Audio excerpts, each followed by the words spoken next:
ഈ പൊതിച്ചോറുമായി ബന്ധപ്പെട്ട് വലിയ തർക്കങ്ങൾ നടക്കുകയാണ്. കഴിഞ്ഞ ദിവസങ്ങളിലേക്ക് ആരോഗ്യമന്ത്രി മുരളീധരൻ വലിയ പ്രസ്താവനകളൊക്കെയാണ് ഇറക്കിയിരിക്കുന്നത്. അതായത് പൊതിച്ചോറ് ഇനി കോളേജ് അല്ലെങ്കിൽ മെഡിക്കൽ കോളേജുകളിൽ അനുവദിക്കില്ല എന്ന്.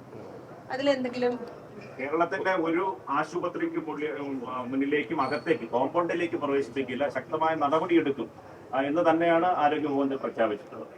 അദ്ദേഹം എനിക്ക് തോന്നുന്നു കേരളത്തിലെ സർക്കാർ ആശുപത്രികൾ ആ നിലയിൽ സന്ദർശിക്കുകയോ കാര്യങ്ങൾ മനസ്സിലാക്കുകയോ ചെയ്തിട്ടില്ല എന്നാണ് തോന്നുന്നത്. പല സന്നദ്ധ സംഘടനകളും പല സഹായങ്ങളും ആശുപത്രികൾ ചെയ്യുന്നുണ്ട്. അദ്ദേഹം ഇതൊന്നും മനസ്സിലാക്കിയിട്ടില്ല. അത് രോഗികൾക്കും കൂട്ടിരിപ്പുകാർക്കും വലിയ ആശ്വാസമാണ്. ഡിവൈഎഫ്ഐയുടെ ഈ പ്രവർത്തനത്തെ രാഷ്ട്രീയത്തിന് അതീതമായി കേരളം സ്വീകരിച്ചതാണ്. ആരോഗ്യമന്ത്രിയോട് എനിക്ക് ഒരൊറ്റ അഭ്യർത്ഥന മാത്രമേ ഉള്ളൂ, ദയവായി അന്നം മുടക്കരുത്, അന്നം മുടക്കിയ സർക്കാരാണ് എന്ന് പറയിപ്പിക്കരുത്. അങ്ങനെ ഒരു നിലപാട് സ്വീകരിച്ചാൽ അത് ജനം സ്വീകരിക്കില്ല, അത്രേ പറയാൻ. മറ്റൊരു കാര്യം, ഈ മുരളീധരൻ പറയുന്നതിന് മുന്നേ ഇത് ജി സുധാകരൻ ഇത്തരത്തിലൊരു അഭിപ്രായം പങ്കുവച്ചിരുന്നു. അദ്ദേഹം, നിങ്ങൾ ഈ പറഞ്ഞ ആൾ, ഈ ഡിവൈഎഫ്ഐയുടെ പൊതിച്ചോറ് വിതരണത്തെ ഏറ്റവും ഉദാത്തമായ പ്രവർത്തനം എന്ന നിലയിൽ വിലയിരുത്തുകയും അതിനെ മുക്തകണ്ഠം പ്രശംസിക്കുകയും ചെയ്തതാണ്. അതിപ്പോഴും പൊതു ഇടങ്ങളിൽ ആ പ്രതികരണമുണ്ട്, അതുപോലെയുണ്ട്. ആ അഭിപ്രായത്തിൽ നിന്ന് അദ്ദേഹം മാറിയിട്ടുണ്ടെങ്കിൽ അതെന്തുകൊണ്ടാണെന്നുള്ളത് അദ്ദേഹം തന്നെ വിശദീകരിക്കേണ്ടതാണ്. എനിക്കതിൽ കൂടുതലൊന്നും പറയാനില്ല. അത് നിങ്ങളങ്ങനെ വിശേഷിപ്പിച്ചാൽ ഞാൻ അതിനോട് എതിർക്കൊന്നുമില്ല. ഞാനിപ്പോൾ പറയാനുള്ള കാര്യം പറഞ്ഞു കഴിഞ്ഞു.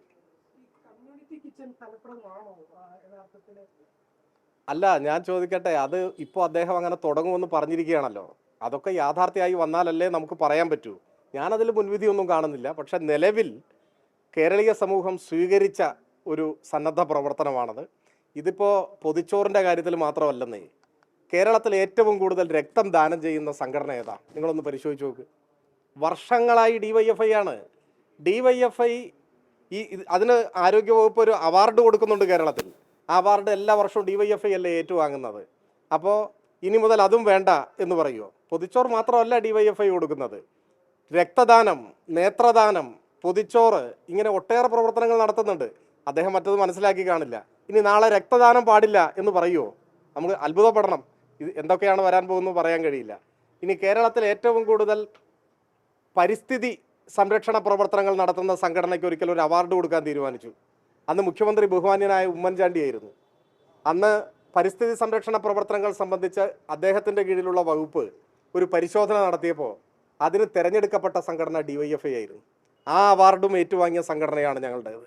അപ്പോൾ പരിസ്ഥിതി സംരക്ഷണം, പൊതിച്ചോറ് വിതരണം, രക്തദാനം, നേത്രദാനം എന്നു വേണ്ട എല്ലാ ജീവകാരുണ്യ പ്രവർത്തനങ്ങൾ, പരിസ്ഥിതി സംരക്ഷണ പ്രവർത്തനങ്ങൾ ഒക്കെ ഏറ്റെടുത്തുകൊണ്ടാണ് DYFI മുൻപോട്ട് പോയത്. അതിന് സമൂഹം വലിയ അംഗീകാരം കൊടുക്കുന്നുണ്ട്. അത് രാഷ്ട്രീയത്തിന് അതീതമാണ്. രാഷ്ട്രീയത്തിൻ്റെ, കക്ഷി രാഷ്ട്രീയത്തിൻ്റെ നിറം പിടിപ്പിച്ച കണ്ണടയിൽ കൂടി ഇത്തരം കാര്യങ്ങളെ കാണരുത്. വിശാലമായി ചിന്തിക്കാൻ ഭരണത്തിലിരിക്കുന്നവർ തയ്യാറാവണം എന്നാണ് പറയുന്നത്.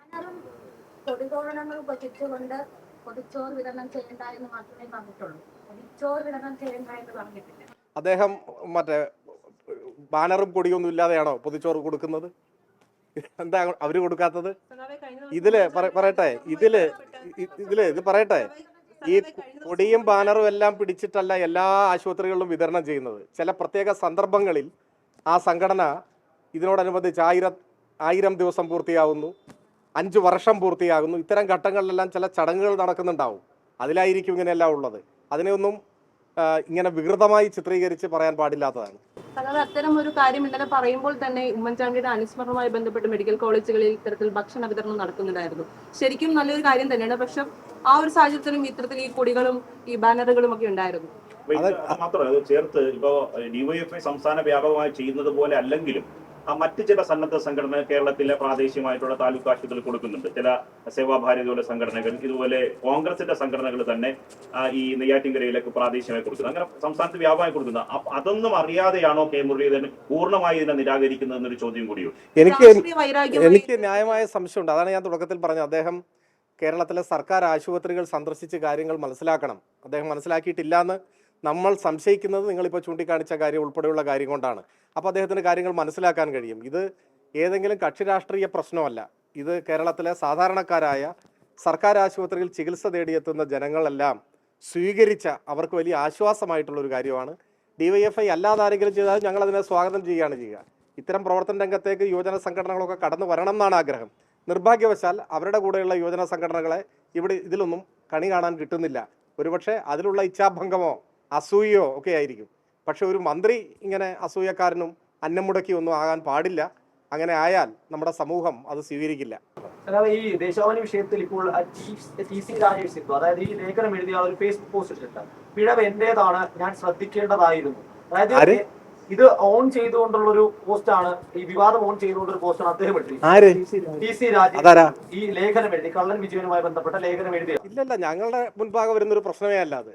ഞങ്ങളുടെ മുമ്പിലുള്ളൊരു പ്രശ്നമല്ല. നിങ്ങൾ ഈ പറഞ്ഞ ആളെ ഞാൻ അറിയുകയില്ല.